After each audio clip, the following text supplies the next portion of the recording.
సరే, ఈరోజు మనం మార్కెట్ ఒడిదుడుకులను తట్టుకునేలా రూపొందించిన ఒక అద్భుతమైన ఇన్వెస్ట్మెంట్ స్ట్రాటజీ గురించి వివరంగా తెలుసుకుందాం. చాలామందికి ఇన్వెస్ట్ చెయ్యాలంటే అతిపెద్ద అడ్డంకి ఏంటి? మార్కెట్ ఒక్కసారిగా పడిపోతే కష్టపడి సంపాదించిన డబ్బంతా పోతుందనే భయం కదా.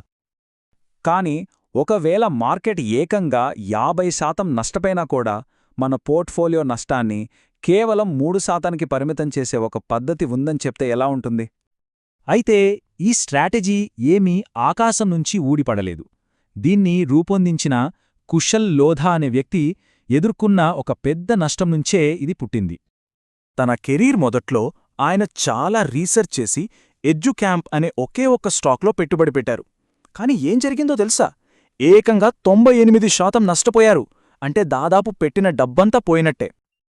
ఈ భారీ నష్టం అతనికి ఒక ముఖ్యమైన పాఠం నేర్పింది. అదేంటంటే ఇన్వెస్టింగ్లో ఎమోషన్స్కు చోటివ్వకూడదు.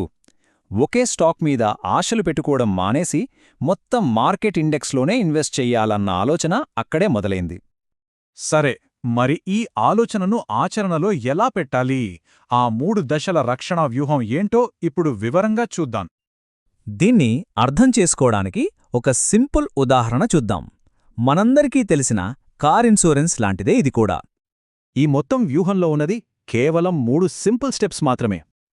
ఇంతకీ ఈ రక్షణ అంటే ఏంటి? సింపుల్గా చెప్పాలంటే మన పోర్ట్ఫోలియోకి ఒక ఇన్సూరెన్స్ పాలసీ లాంటిది.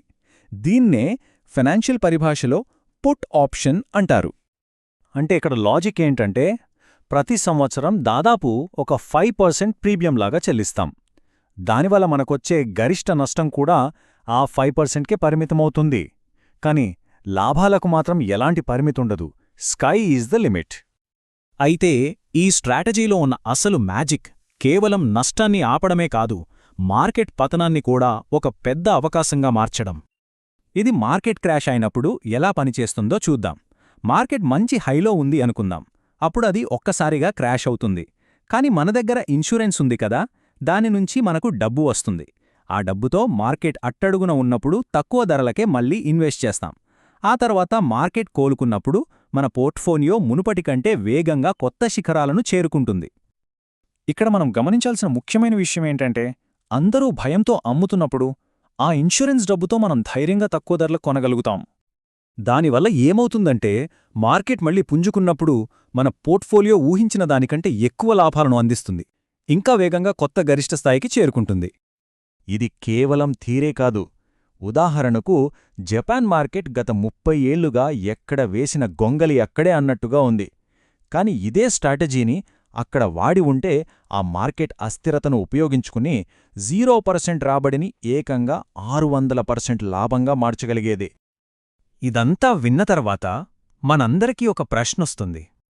ఇంత పవర్ఫుల్ స్ట్రాటజీ కదా, మరి అందరూ ఎందుకు దీన్ని ఫాలో అవ్వట్లేదు? ఇందులో ఉన్న అసలు చిక్కు ఏంటి? దానికి సమాధానం ప్రపంచంలోనే గొప్ప ఇన్వెస్టర్లలో ఒకరైన వారెన్ బఫెట్ చెప్పిన ఒక మాటలో ఉంది. ఇక్కడ అసలైన సవాలు స్ట్రాటజీని అర్థం చేసుకోవడంలో లేదు, దాన్ని ఆచరించడంలో ఉంది. మార్కెట్ బాగా పెరుగుతున్నప్పుడు ప్రతి సంవత్సరం ఇన్సూరెన్స్ ప్రీమియం కట్టడం వృధా అనిపిస్తుంది. మార్కెట్ ప్రశాంతంగా ఉన్నప్పుడు ఓపికతో ఉండాలి. అన్నింటికంటే ముఖ్యంగా అందరూ భయపడి అమ్ముతున్నప్పుడు మనం ధైర్యంగా తిరిగి పెట్టుబడి పెట్టగలగాలి. చివరికి ఇదంతా మనల్ని ఒక ముఖ్యమైన ప్రశ్న గురించి ఆలోచింపజేస్తుంది. అసలు రిస్క్ మార్కెట్ అస్థిరతలో ఉందా, లేక దానికి మనం స్పందించే విధానంలో ఉందా?